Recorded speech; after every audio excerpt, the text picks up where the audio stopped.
They left their ancestral homes in droves 22 years ago when a separatist militancy broke in Kashmir. Tens of thousands made their way to New Delhi in 1990. Others scattered to other parts of the country. But thousands live in asylum conditions in the state's winter capital Jammu, with families of 5 to 6 packed in a room.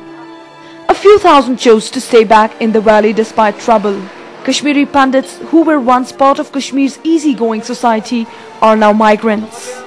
At least 250,000 Kashmiri Pandits left for safer places in the country because of rise in killings. Tens of thousands of Muslims also migrated to safer places in the country. If we see this nation, Indian democracy, Indian judiciary, Indian secularism, they have failed to defend our fundamental rights. It is very true. Nobody can deny it. Even no sincere initiative has been taken by the government of India, by the government of state, that Kashmiri Pandits should be taken back to the valley. They are not sincere. A police report, the first such report compiled since the outbreak of militancy in the valley, says that 209 Kashmiri Pandits were killed by militants since 1989. Now encouraged by a thaw in relations between India and Pakistan and sharp fall in violence, government is making plan to help thousands of Pandits return home. Couple of years ago, New Delhi announced that Kashmiri Pandit migrant families who had to sell their property in distress and were desirous to return to the valley would be given assistance of 750,000 rupees. Many Hindus who fled Kashmir have sold their homes, officials say.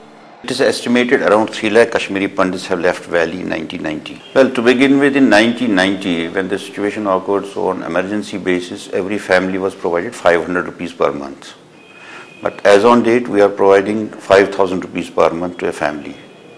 And in addition to that, free ration, 9 kgs of rice, 2 kg atta, sugar, like that, per soul, per month. Indian government has asked the Kashmiri government to identify land to set up community housing projects and offered to provide jobs to 6,000 Kashmiri migrant Hindu youth. Some Pandit groups are demanding a separate guarded homeland within the Kashmir Valley, while others complain that government was not meeting their security concerns. If there would have been sincerity, how they can who will ensure my survival? Is there anybody who can ensure my survival? Our survival is at, they should first of all think of the survival of Kashmiri youths. The name Pandit from Sanskrit means learned person. The Pandits' root in the Himalayan Kashmir go back about 5,000 years.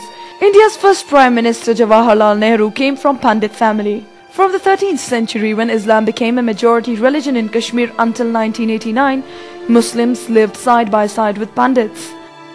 Kashmiri separatists have repeatedly urged Hindus to return to Kashmir, but have urged them to live side by side with Muslims rather than in security zones. Though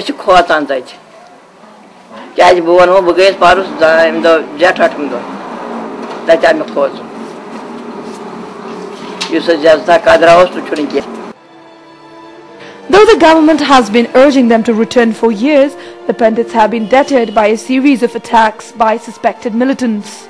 In one of the bigger and more brutal attacks, guerrillas shot dead 24 Pandits, including 11 women and 2 children in southern Kashmir in 2003, provoking outrage across the country. Security forces and militants blamed each other for killings.